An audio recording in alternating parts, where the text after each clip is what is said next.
What is going on, beautiful people? And as always, welcome to the only place in the universe that supplies you with fuel for your dreams, goals, and entrepreneurial ambitions for free. That's right, people, free. Reality TV. Today, I'm going to be talking about this book, Unbeatable Mind by Mark Divine, that I just finished up reading. Just give you guys some thoughts and some of my ideas and takeaways from the book. Have to definitely thank my friend Raylo for recommending this book to me. And he's currently in Africa right now, so definitely shout out to you, my man. Be safe and make it back so we can, catch up, chop it up, and have a good time like we always do. But let's just dive into this book. Once again, Unbeatable Mind by Mark Divine. And Mark Divine, that is a Navy SEAL. So he takes us through his journey. Starts off by taking the typical path of a young person, going to school, playing sports, getting a scholarship to play in college, or to not play, but swim in college. So he did that, got enamored by girls and partying the first semester, and then had to shake himself up and like, look, I'm here for a reason. So he got through that, went through all those typical young lessons that we all go through. But as he went through that, he got his bachelor's degree.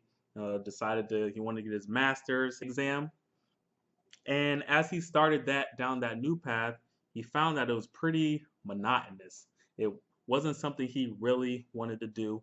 And in token movie fashion, he was walking down the street and he heard some commotion upstairs in a building, and it ended up being the Saido Karate Dojo, which ended up changing his path completely.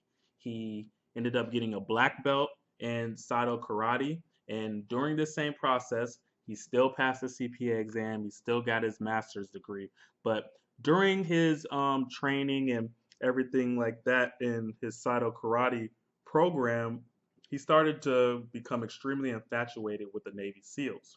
So instead of going into the corporate America path, he decided to become a Navy officer and went into the Navy SEALs Buds program eventually. And has, for the people that know about the Navy SEALs and the Buds program, that's their military training that pretty much weeds out the weak, and only the elite make it through that Buds program.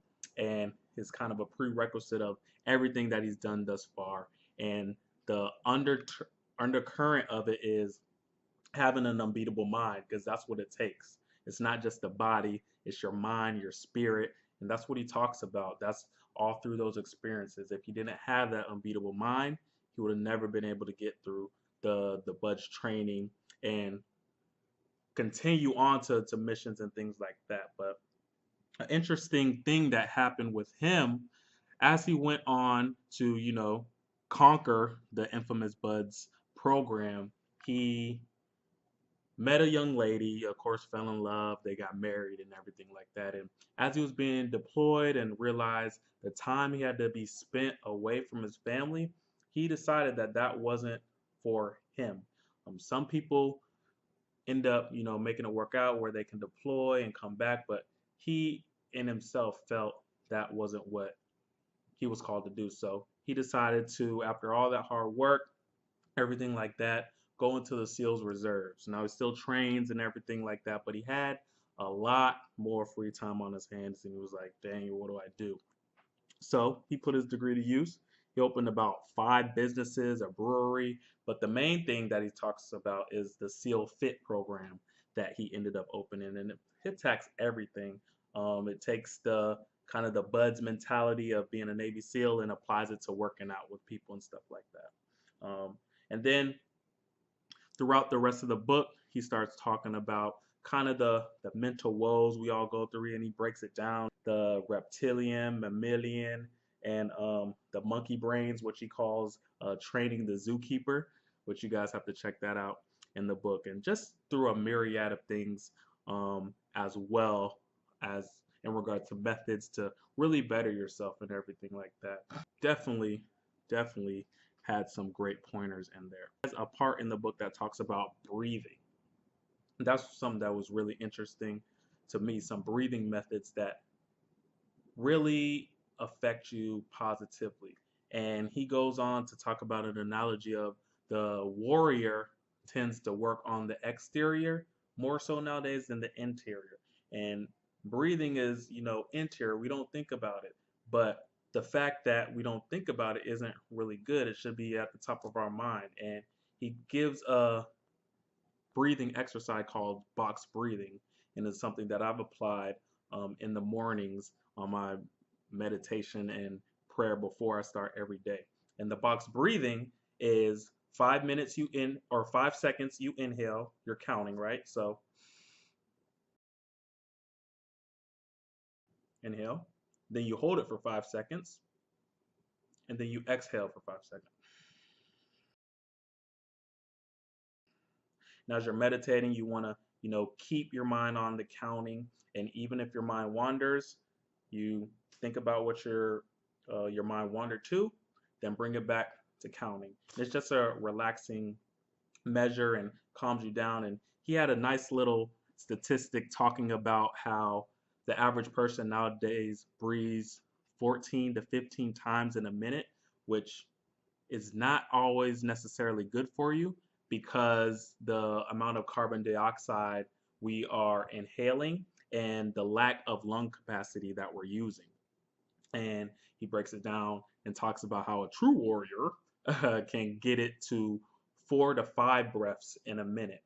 And that goes along with how you're breathing, using all your lung capacity and everything like that. But yeah, I thought that was interesting, and I really started to apply that to myself. And it's difficult to turn that breathing method of 4 to 5 breaths in a minute as a something that you don't even think about it anymore because we're just used to, you know what I'm saying? But he talks about how babies, they breathe how you're supposed to, but somehow along the line we end up picking up the wrong methods to do so. But that was the main thing that I loved about the book, and it really, talked to me. But once again, there's a myriad of things, mental exercises. He talks about physical things you need to do to challenge yourself. And that's what I really pull from this type of book and what I expected from it. I wanted some methods that I can improve myself with mental toughness and some methods I can in turn teach others. And just to wrap it up, he brings it all full circle within some of the examples he gives with his methods. One mission he went on, his submarine caught water, and his whole face mask got caught with water and everything like that. But the mission had to continue, and the one way he got through it was the breathing exercise, and that kept him from panicking. So he, mind you, underwater in a submarine, water surrounding him in his face mask and everything like that. And instead of stressing out and freaking out and, becoming a issue for the team as a whole and, potentially failing a life or death mission, he used his breathing methods.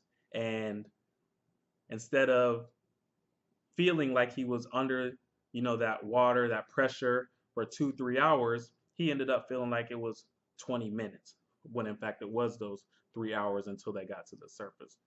So just little nuggets like that they have in this book that is awesome. So I would recommend this book to, someone that's looking for a new little method to apply to themselves, to challenge yourself, to switch pace, and if they're feeling like, oh, I'm just missing something, I need to add something to what I'm doing now to, challenge myself and take my mental toughness to that next level.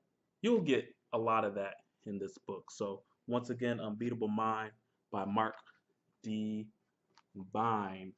Recommend it. Definitely recommend it. So Barnes & Nobles hasn't hit me up yet, but hey, Barnes & Nobles, Amazon, hit me up, man. Let's do this for this channel. Let's do this for my people. Let's get these discounts and hookups and everything like that. So they're coming to you soon. Believe that, everybody. Once again, subscribe, comment. Thank you for joining me. Thank you for the support. And talk to you guys soon. See you next Sunday.